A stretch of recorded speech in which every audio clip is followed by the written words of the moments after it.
High friends welcome back to my channel. आज के आमरा मटर पनीरेर रेसिपि एखाने रान्ना करे देखाबो। खूबई टेस्टी है रेसिपिटा।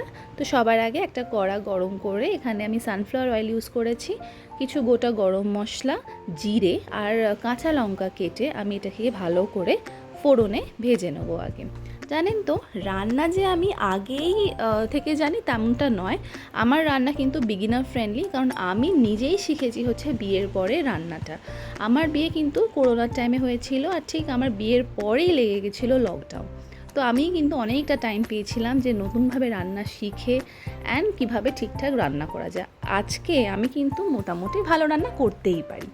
দেখুন আমার ফোড়নটা কিন্তু এরকম ভালো করে ভাজা হয়ে গেছে। এবার আমি এর মধ্যে পেঁয়াজটাকে কুচো করা দিয়ে সুন্দরভাবে এটাকে ভেজে নেব। আমি তার সাথে দেখুন ছোট চামচের 1 চামচের মতন চিনি, মানে এটা খুবই কম অল্প একটু চিনি, 1/2 চামচের মতন চিনি দিয়েছি। চিনিটা দিয়ে আমি এটা সুন্দর ক্যারামেলাইজ অ্যান্ড টেস্টটাকে ব্যালেন্স করার জন্য দিয়েছি। দেখুন আমাদের পেঁয়াজটা ভাজা হয়ে যাবার পরে আমি এখানে আদা রসুন বাটা সেটাকে দিয়েও ভালো করে ভেজে নেব। জানেন তো রান্নাটা কিন্তু একটা আর্ট, মন দিয়ে যত সুন্দরভাবে রান্না করা যায় না, সেই রান্নাটা কিন্তু নিশ্চয়ই টেস্টি হয় আমাদের। এবার আমি একটা টমেটো দিয়ে সাথে আরেকটু নুন দিয়ে ভালোভাবে একটু নেড়ে নিচ্ছি।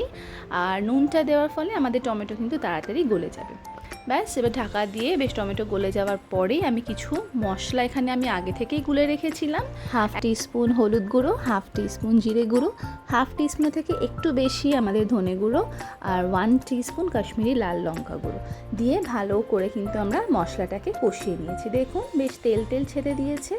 মশলাটা কষে যাওয়ার পরেই আমি কড়াইশুঁটি ছাড়িয়ে রেখেছিলাম, আর এটাকেও কিন্তু মশলার সাথে আমরা একটুখানি কষে নেব। 2-3 মিনিটের মতন আমি ভালো করে এটাকেও ভেজে নিয়েছি। এরপরে আমার ঠিক মশলার সাথে কষে যাওয়ার পরেই কিন্তু আমি এর মধ্যে গরম জল দিয়েছি। গরম জল দিলে কিন্তু আমাদের রান্নার কালারটা ঠিকঠাক মেনটেন থাকে, অ্যান্ড আমাদের কিন্তু রান্নাটার স্পিডটাও কিন্তু একটু বেড়ে যায়, জানেন তো। তো এই সব কিছুই কিন্তু রান্না করে দেখা, সাথে আমি নুন দিয়ে দিয়েছি। এবার আমি জলটা ফুটে ওঠার পর্যন্ত এটাকে বন্ধ করে দেবো, সিমেই রাখবো। দেখুন বেশ তেলটা এখনই বেরিয়ে গেছে আমাদের, মানে মশলাটা খুব ভালো করেই কষা হয়ে গেছে। আমি কিন্তু পনিরটাকে দেখুন সাইডে আমার পনিরটাও আমি ভেজে নিয়েছি, আর হালকা একটু লাল রং হওয়ার পরে আমরা এই পনিরটাকেও কিন্তু এবার এর মধ্যে এখানে অ্যাড করে নেব। পনিরটা বেশ অ্যাড করে দেওয়ার পরেও আমরা এটাকে ঢাকনা চাপা দিয়ে আরও 10 মিনিটের জন্য আমরা সিমে এটাকে ঢাকনা চাপা দিয়ে রেখে দেবো। ফাইনালি আমাদের পনিরের রেসিপি কিন্তু একদমই রেডি। আমি লাস্টে কাসুরি মেথি, 1/2 টিস্পুন গরম মশলা, 1 টিস্পুন ঘি অ্যান্ড ধনে পাতা দিয়ে my paneer is now ready to be served. So paneer রেসিপিটা কিন্তু খুবই ইজি। আই হোপ আপনাদের ভালো লেগেছে, অ্যান্ড এটা কিন্তু খেতেও ভালো হয়েছিল। জানেন তো প্রথম রান্নাতে একটু গন্ডগোল আমারও হতো, কিন্তু আস্তে আস্তে রান্না করতে করতে কিন্তু আমি রান্না শিখেছি। তো রান্না করতে আমার কিন্তু সত্যি ভালো লাগে।